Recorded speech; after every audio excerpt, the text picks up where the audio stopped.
So, andito na naman tayo ngayon guys. Magandang araw. Mayroon tayong customer na Hyundai Starex guys. May kalumaan na rin. Pero gamit pa sa may-ari. So, yung nirereklamo niya guys, walang start. Ayaw daw mag-start.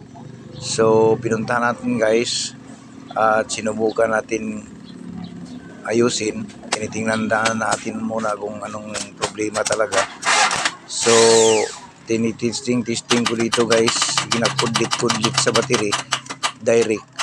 So, napag-alaman natin na starter talaga. So, pag kudlit natin guys, nakita natin na hindi pala sa motor mismo ng starter, kundi sa ano lang guys, sa solenoid starting. Kasi tumuyok-tuyok naman yung starter kung i-direct. Kaso hindi ikot sa flywheel kasi hindi naman humakad yung kanyang binding drive, kaya napagdesisyon ko dito guys na tanggalin yung starter para maayos natin ang solenoid guys. So dito guys, hindi na tayo nagpaligoy-ligoy pa, binaklas na natin yung starter, tinanggalan natin at tinabangan ko na rin yung aking helper para mabilis matanggal guys, kasi dito sa amin ngayon tag-ulan, baka natakot yung may-ari, baka magbaha daw at hindi na makagalaw yung kanyang sasakyan, kaya tinanggal na rin natin kaagad. Dito sa mga kasong ito guys, kailangan talagang itestir nyo ng mabuti kung saan talaga ang problema guys, kasi medyo may kalumaan na itong sasakyan na ito.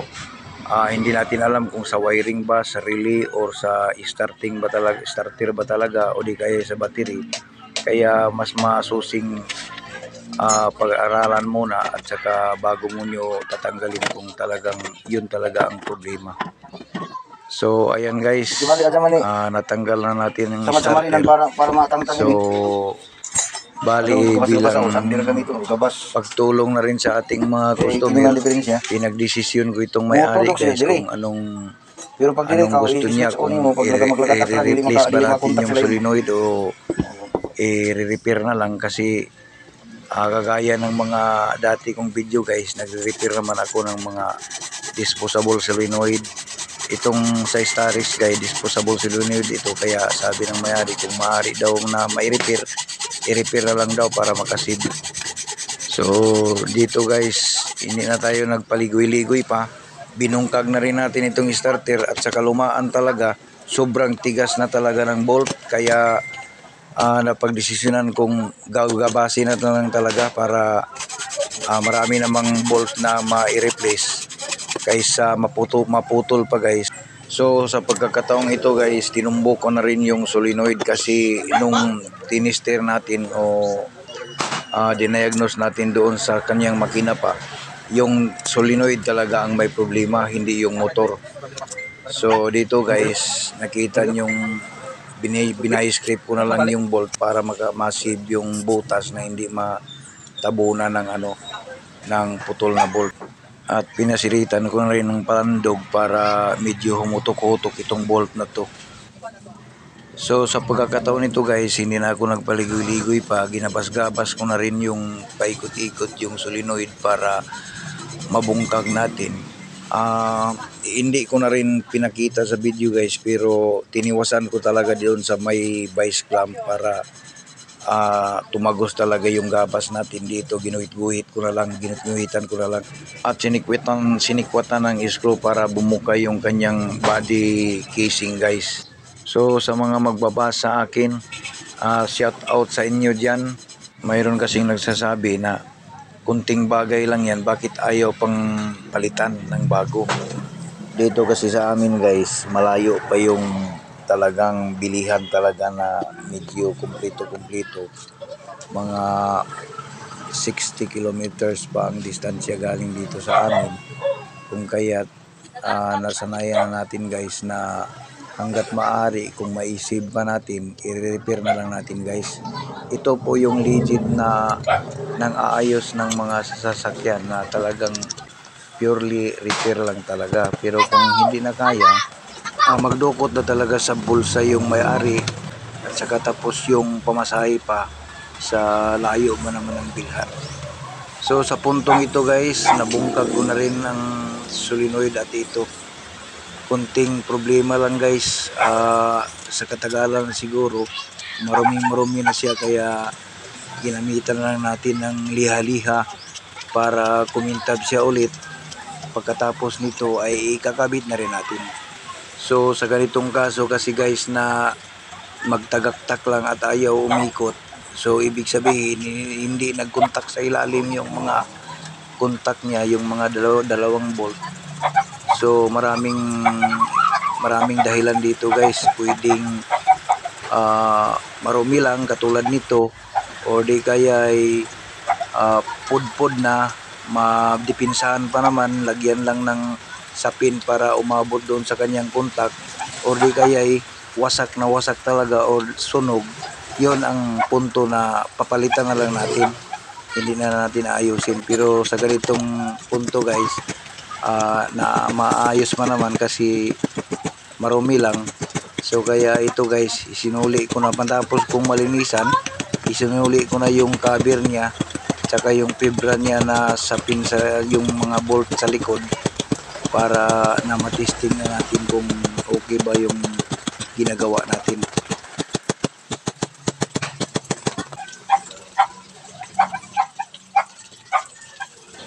So bilang pangtapos guys, ang ginagawa natin para mabuo, sinulda ko na rin yung mga terminal niya, yung mga wire terminal, para matapos na. Tsaka tinistir-tistiran ko dito kung nagpupuntak pa sa ilalim. So okay naman siya guys, kung kaya ibinalik na natin sa kanyang starter.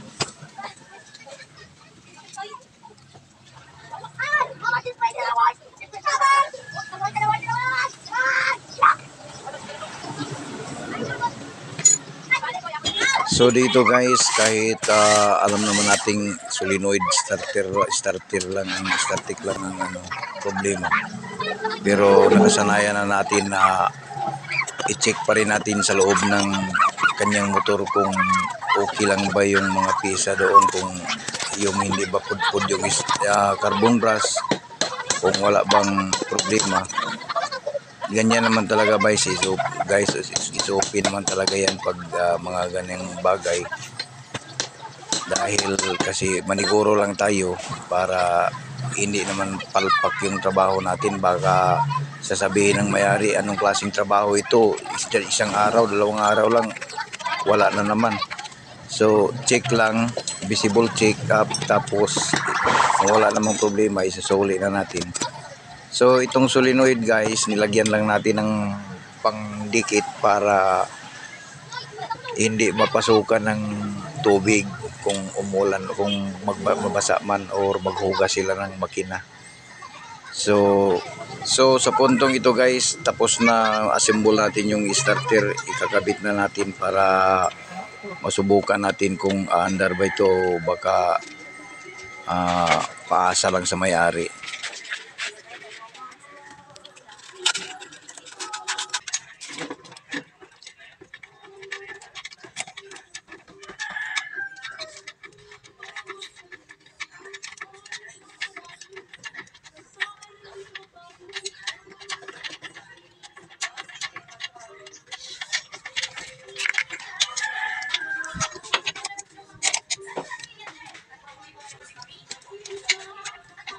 Ano ito yung katulad siya ba?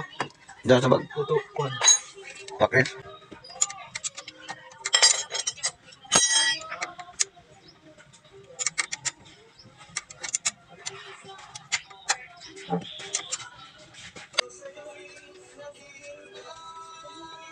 So dito guys, tinipan ko na lang muna itong koneksyon niya sa solenoid galing ng susian. Dahil hindi na ito ang original niyang sakit guys. Linagay lang ito para magkasaksak. Individual sakit ito guys. Iwan ko kung saan ito galing ng mga sakit guys. Hindi na sa kanya ang original guys na sakit. Sir, pag panghatag na pabus na tani ng may tabon tong motor.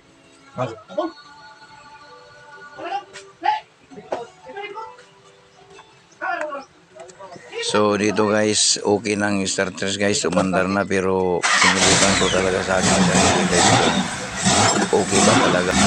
So hanggang dito na lang guys. Maraming salamat. Sana may natutunan guys. Bye bye.